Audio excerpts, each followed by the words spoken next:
जय हिंद दोस्तों, स्वागत है आप सभी का आपके अपने YouTube चैनल बालाघाटी एजुकेशन में। हम जो है आज आपके लिए कुछ नई चीज लेके आए। आज हम पढ़ने वाले समांतर श्रेणियों के बारे में, है ना। समांतर श्रेणी जो है वो आता है श्रेणी के अंतर्गत ही। तो श्रेणियां जो है वो तीन प्रकार की होती है, समांतर श्रेणी, गुणोत्तर श्रेणी और मिश्रित श्रेणी। जिसमें जो है हम अपना जो बेसिक चीज आज स्टार्ट करने वाले समांतर श्रेणी के बारे में। तो अगर आप भी जो है समांतर श्रेणी के बारे में A to Z जानकारी प्राप्त करना चाहते हैं तो वीडियो में आखिर तक बने रहिएगा। और अगर आप मेरे चैनल पे पहली बार आए तो मेरे चैनल बालाघाटी एजुकेशन को आप सब्सक्राइब जरूर कीजिएगा और मेरी इस वीडियो को लाइक और शेयर करेंगे। हम जो है समांतर श्रेणी पढ़ रहे हैं, जिसे बोला जाता है एरिथमेटिक प्रोग्रेशन। इसको जो है आप किस प्रकार से समझ पाएंगे, तो हमने कुछ सवाल यहाँ पे श्रेणी के ले लिए हैं, जिसके माध्यम से जो है आप समांतर श्रेणी को बहुत ही अच्छी तरीके से समझ पाएंगे। तो चलिए वीडियो में आगे बढ़ते हैं। अब जैसे हमारे पास दिया है कि भाई समांतर श्रेणी, तो समांतर श्रेणी को समझने के लिए जैसे समझ लीजिए कि 1 2 3 4 है ना, ये आगे आखिरी तक जो है नंबर बढ़ते हुए जाएंगे। उसी प्रकार से जो है 100 70 40 10 ये भी इसी क्रम में आगे बढ़ते हुए जाएंगे। ऋण 3 ऋण 2 ऋण 1 ये भी इसी क्रम में आगे बढ़ते हुए जाएंगे। तो इस प्रकार से जो है हमारे सामने जो एक श्रृंखला बन जाएगी, है ना। क्या कुछ समझ में नहीं आया होगा कि भाई एक है, एक में अगर हम एक जोड़ दें तो कितना आ जाएगा 2। फिर से हम इसमें एक जोड़ दें तो कितना आ जाएगा 3। फिर से एक जोड़ दे तो क्या आ जाएगा 4। यानी क्या, एक निश्चित नंबर, क्या एक में एक जोड़े तो 2 आ गया, 2 में एक जोड़े तो 3 आ गया, 3 में एक जोड़े तो क्या आ गया 4। इसी प्रकार से एक निश्चित नंबर जो है हम जोड़ते जाएंगे तो क्या आते जाएगा, हमारा एक अगला पद आते जाएगा। तो इससे जो एक हमारी जो सूची बनती है या श्रेणी बनती है उसे ही हम क्या कहते हैं, समांतर श्रेणी कहते हैं। जैसे दूसरे वाले से समझ ले हम कि 100 आया, पहला पद क्या हो गया 100 में हम ऋण 30 कर दे तो कितना आ जाएगा 70 में से ऋण 30 कर दे तो 40 और 40 में से ऋण 30 कर दे तो क्या आ जाएगा हमारा 10। इसी प्रकार से ये जो एक क्रम आगे बढ़ता हुआ जाएगा। ये भी क्या आ जाएगा हमारा एक समांतर श्रेणी हो जाएगी। इसी प्रकार अगर इसमें देखें कि ऋण 2 है, इसमें अगर हम कर दे कि धन 1 कि ऋण 3 में से धन 1 उसमें जोड़े तो कितना आ जाएगा ऋण 2। फिर धन 1 करेंगे तो कितना आ जाएगा ऋण 1। यानी ये जो हम गैप वाले देख रहे हैं, यानी एक जो अंतर दिख रहा है वो एक निश्चित संख्या दिख रही है ना। जैसे इसमें 0 का गैप है भाई, 0 0 0 कि 3 में 0 जोड़ेंगे या घटाएंगे तो 3 आएगा, फिर 0 फिर 0। तो इन माध्यम से हम आपको समझाना चाहते हैं कि किस प्रकार से आप समांतर श्रेणी को समझ पाएंगे, है ना। तो एक निश्चित संख्या आई तो अब थोड़ी हम इसकी परिभाषा बनाने की कोशिश करते हैं समांतर श्रेणी की, ये जो दिए गए उदाहरण के माध्यम से। तो क्या बोलेंगे हम, संख्याओं की एक सूची, संख्याओं की एक सूची जिसमें प्रत्येक पद यानी कि अगला पद कह सकते हैं हम, अगला पद कब आएगा, एक निश्चित संख्या जोड़ने पर प्राप्त होता है समांतर श्रेणी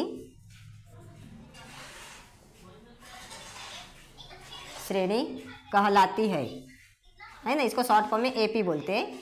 इस प्रकार से भाई इस माध्यम से हमने क्या देखा कि संख्याओं की एक ऐसी सूची या चाहे तो श्रृंखला लिख सकते हैं जिसमें प्रत्येक पद यानी कि अगला पद एक निश्चित संख्या जोड़ने पर प्राप्त होता है समांतर श्रेणी कहलाता है। जैसे इस प्रकार से देखिए कि हमारा जो है एक सूची हो गई 1 2 3 4। इसमें क्या कि प्रत्येक पद अगला पद कब आएगा, एक निश्चित संख्या जोड़ने पे। जैसे पहले पद में एक निश्चित संख्या 1 जोड़े तो दूसरा पद मिला, दूसरे पद में फिर वही नंबर जोड़े तो तीसरा पद मिला, तीसरे पद में उसी प्रकार से वही जोड़े तो क्या मिला हमको चौथा पद मिला।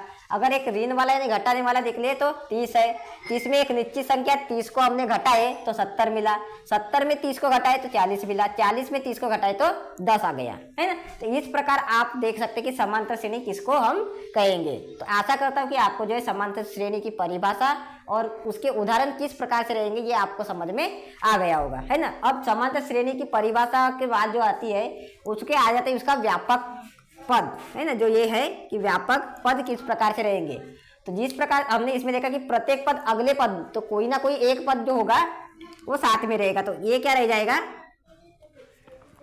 कि ए यानी कि हमारे पास एक पहला पद कौन सा वाला कि भाई जो श्रेणी हमारी जहां से स्टार्ट होगी, जैसे ये 1 से स्टार्ट हुई तो ए क्या रहेगा हमारा पहला पद।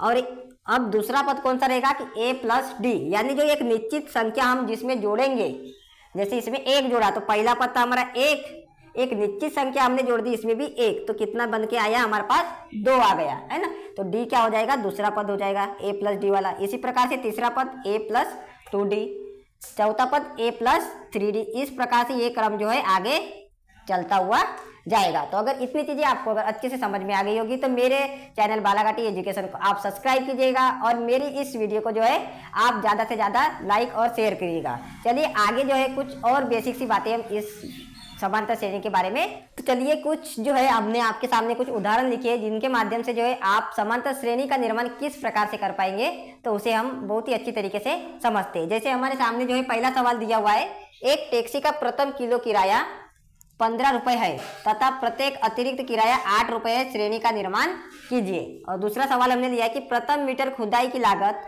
15 रुपये है, 15 नहीं 150 रुपये है ना, सॉरी 150 रुपये है तथा अतिरिक्त खुदाई लागत 50 रुपये है, एपी का निर्माण कीजिए। तो इस प्रकार के सवाल में जो है आप समांतर श्रेणी किस प्रकार से बना पाएंगे विथ रीजन, तो आप आपको जो आगे बताते हैं। जैसे पहले सवाल में बोला है कि प्रथम किलो किराया 15 रुपये है ना। पहले सवाल को अगर हम हल करें तो प्रथम किलो किराया, अब आपको समझना है कि प्रथम किलो किराया यानी प्रथम यानी कौन सा पहला पद, ए बराबर कितना दिया है हमारे पास 15 रुपये, ठीक है।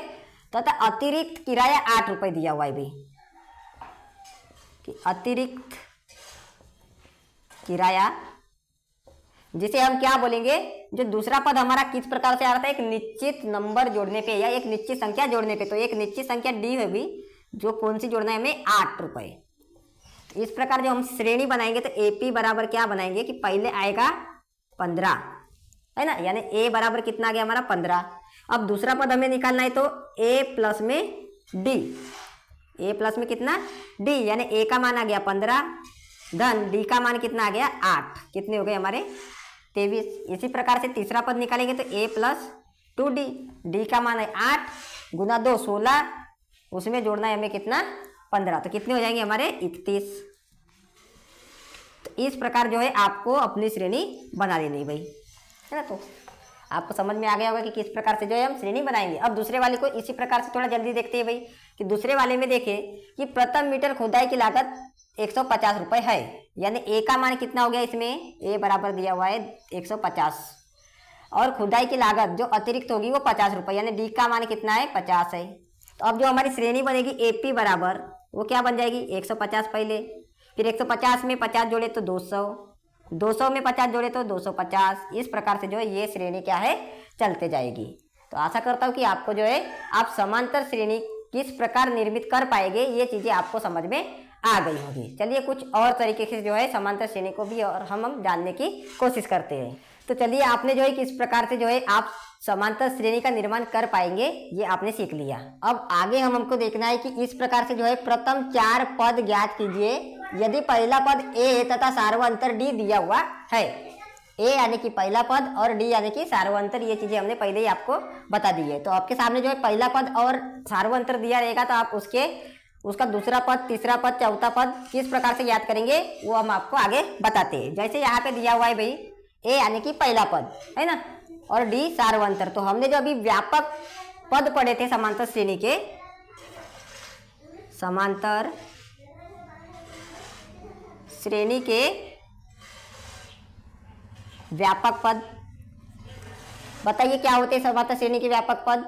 बिल्कुल सही भाई, कि क्या ए प्लस डी, ए प्लस 2d, ए प्लस 3d है ना।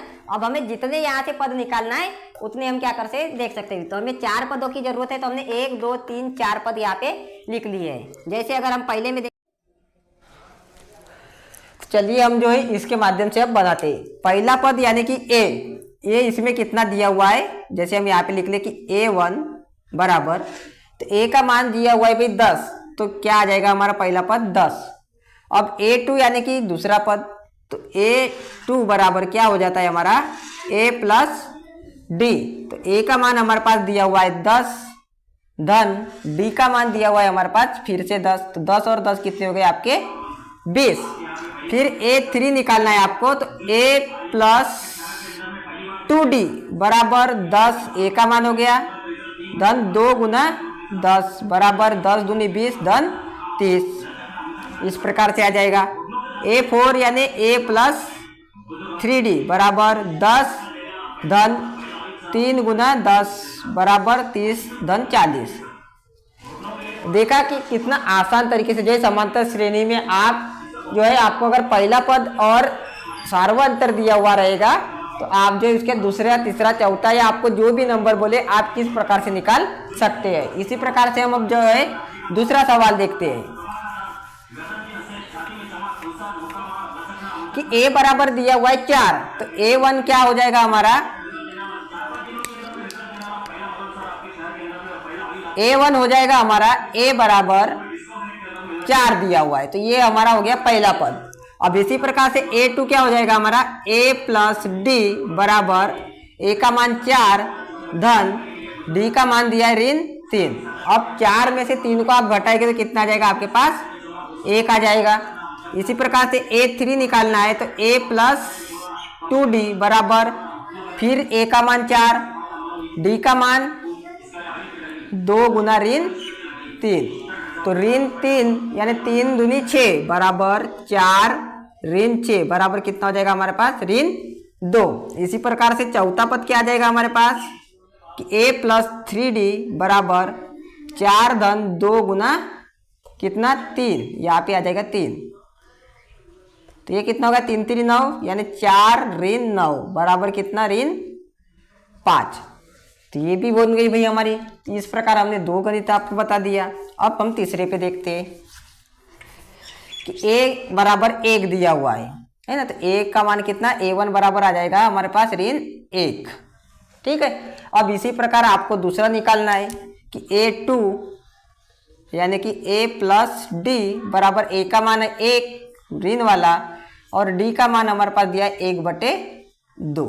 अब आपको इसको किस प्रकार से करना है कि 2 का गुना ऋण 1 में करेंगे तो हो जाएगा ऋण 2 धन दिया है तो धन और 1/2, तो ऋण 2 में से 1 गया तो आया 1 ऋण वाला और ऐसा, तो कितना आ गया ऋण 1/2। इसी प्रकार से A3 का मान निकालेंगे तो A धन 2D बराबर ऋण 1 धन 2 गुना कितना D का मान कितना दिया है हमारे पास 1/2, तो ये कितना हो जाएगा 2 से 2 कट गया यानी बचा 1, तो ऋण 1 इसको लिख लेते इधर कि ऋण 1 बचा, ये 2 से ये 2 कट गया तो बचा यहाँ पे धन 1, तो ऋण 1 धन 1 बराबर कितना आ जाएगा हमारा 0। ये हो गया हमारा तीसरा पद। इसी प्रकार से हम चौथा पद ज्ञात करेंगे, तो A धन 4 3D बराबर ऋण 1 धन 3 गुना 1/2, ये कितना हो जाएगा 3/2, तो ऋण 1 धन 3/2। इसको जब हम हल करेंगे तो 2 1 2 धन 3/2, तो क्या हो जाएगा 3 यानी 3 में से 2 गया तो आ जाएगा हमारा 1/2, तो ये क्या हो गया चौथे का मान हो गया, तो A4 तक हो गया भाई। तो आप किस प्रकार जो है आपको पहला पद दिया रहेगा और सार्वंतर दिया रहेगा तो आप किस प्रकार से उसके अगले पद ज्ञात कर सकते हैं। तो ये 3 सवालों के माध्यम से अलग अलग वेराइटी के हमने आपको समझाने की कोशिश की है। तो आपको अगर वीडियो अच्छा लगे तो वीडियो को जो है ज़्यादा से ज़्यादा शेयर और लाइक कीजिएगा और मेरे चैनल को सब्सक्राइब कीजिएगा। चलिए अभी तक जो है आपने सीखा कि समांतर श्रेणी क्या है, उसे हम कैसे निर्माण कर पाएंगे, उसका पहला पद अगर हमारे पास दिया हुआ है और सार्वंतर दिया है तो उस के माध्यम से जो है हम उसके अगले पद किस प्रकार से निकाल पाएंगे, है ना। अब आगे हम सीखने वाले हैं कि अगर हमारे पास श्रेणी में जो है इस प्रकार दिया हुआ है तो इसका पहला पद और सार्वंतर क्या होगा, है ना। बहुत ही बेसिक सी बातें हैं, तो अगर आपको ये जाननी है तो वीडियो में जो है आगे तक बने रहिएगा। जैसे हमारे पास दिया 3 1 ऋण 1 और ऋण 3, है ना। अब इसमें बोला कि समांतर श्रेणी में पहला पद तथा सार्वंतर डी ज्ञात कीजिए। तो बहुत ही आसान सवाल भाई। किस प्रकार से? तो आप जानते हैं कि समांतर श्रेणी में पहला पद किसे बोला जाता है? जो जहां से स्टार्ट होता है ना, यानी श्रेणी हमारी जहां से स्टार्ट होगी वही क्या होगा? हमारा पहला पद हो गया। तो अगर पहले वाले की हम बात करें तो पहला पद क्या हो जाएगा हमारा? पहला पद ए बराबर दिया हुआ है 3। ये तो बहुत आसान था भाई, है ना, कि ए बराबर 3। अब हमें निकालना है क्या? सार्व अंतर। क्या? सार्व अंतर, इसको बोलेंगे डी। ये क्या होता है कि A2 ऋण A1 बराबर, अब A2 का मान हमें ज्ञात करना है। तो A2 यानी कि 1 ऋण A1 का मान है 3। तो 1 में से 3 घटाएंगे तो कितना आ जाएगा हमारे पास? ये आ जाएगा ऋण 2। तो ये पता चल गया भाई। अगर दूसरे वाले में हम देखें तो पहला पद A बराबर कितना है यहाँ पे? 1/3। अब सार्वंतर D ज्ञात करना है हमें, तो 5/3 में से 1/3 को हमको घटाना है। अगर हम दोनों का एलसीएम ले ले तो इसको क्या किस प्रकार से कर पाएंगे आप कि 3 और 3 का एलसीएम क्या हो जाएगा? 3। और आप देखिए कि दोनों में नंबर क्या है? समान है। तो 3 का गुना हम 5 में करेंगे तो 15, और 15 से 3 में भाग देंगे तो 5 ही आएगा। यानी यहाँ लिखना है हमें 5 ऋण 1। तो 5 में से 1 जाएगा तो कितना बचेगा हमारा? 4/3। ये क्या हो जाएगा? आपका डी का मान हो जाएगा। तो हमने जो है समांतर, इस वीडियो के माध्यम से जो है हमने आपको समांतर श्रेणी के बारे में थोड़ी बेसिक नॉलेज जो है आपको प्रोवाइड करने की कोशिश की है। अगर आपको ये वीडियो थोड़ा भी अच्छा लगे तो मेरे चैनल बालाघाटी एजुकेशन को आप सब्सक्राइब कीजिएगा और ज़्यादा से ज़्यादा लोगों पे इस वीडियो को शेयर कीजिएगा।